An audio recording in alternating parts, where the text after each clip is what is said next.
Vancouver man's Subaru WRX wrongly seized by the bank he'd never borrowed from. The Royal Bank of Canada blames an error for the repossession of a vehicle, but the Impreza's owner is still suing. Oh yeah. I had to close my business account over at RBC.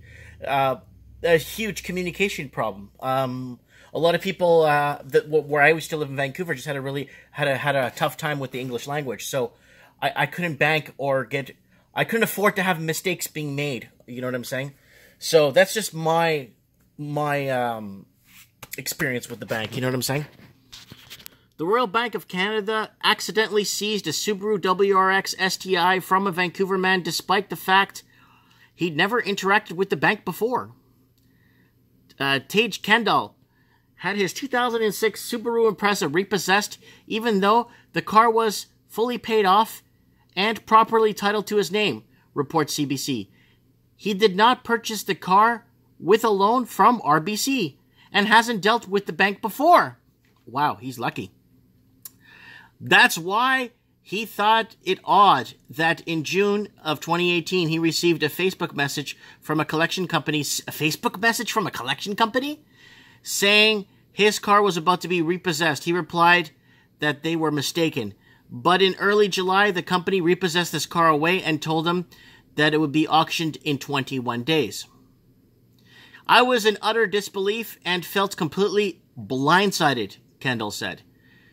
The repossession company told Kendall that the car was being taken because of a defaulted loan, which didn't make any sense to Kendall since he told the CBC it's paid for and it's mine.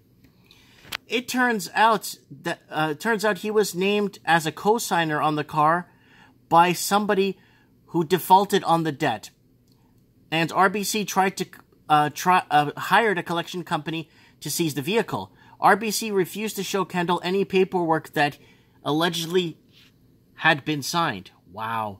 The car was returned to Kendall on July 11th with a note from RBC stating that they had no interest in it. RBC said that the statement to CBC News that due to an error, a line was registered to the incorrect vehicle. They put a lien. Sorry, a lien. Incorrect vehicle. As soon as we became aware of this error, we worked with Mr. Kendall to have his car returned to him. Even though the car was returned, Kendall is taking legal action against the bank, seeking $35,000 to recoup the money he lost trying to get his car back because he works remotely in the Yukon. He had to book time off and fly home to Vancouver to deal with the situation.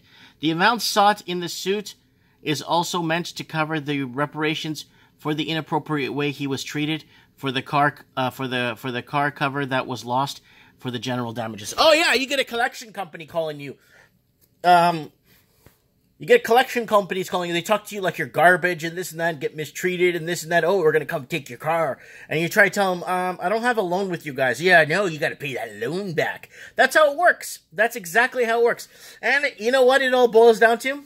To the person in the company that doesn't speak English. That's what it boils down to in the end. That was my problem. With RBC, I had a really tough time communicating with the tellers or any of the bank staff when I lived in Vancouver. So that's why I had to close my business account.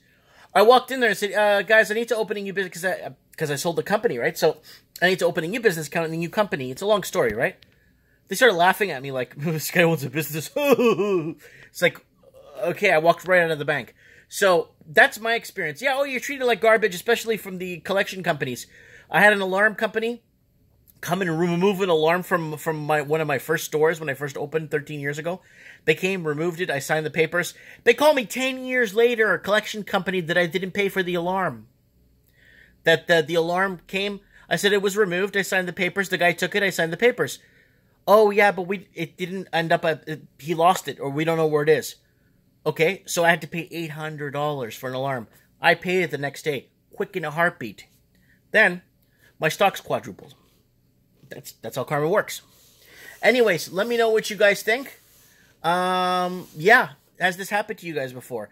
And who's to blame? Obviously, the bank is like, oh, we're very sorry. The bank rarely apologizes for anything. And now with this, yeah, it just goes to show. Let me know what you guys think. Comment below.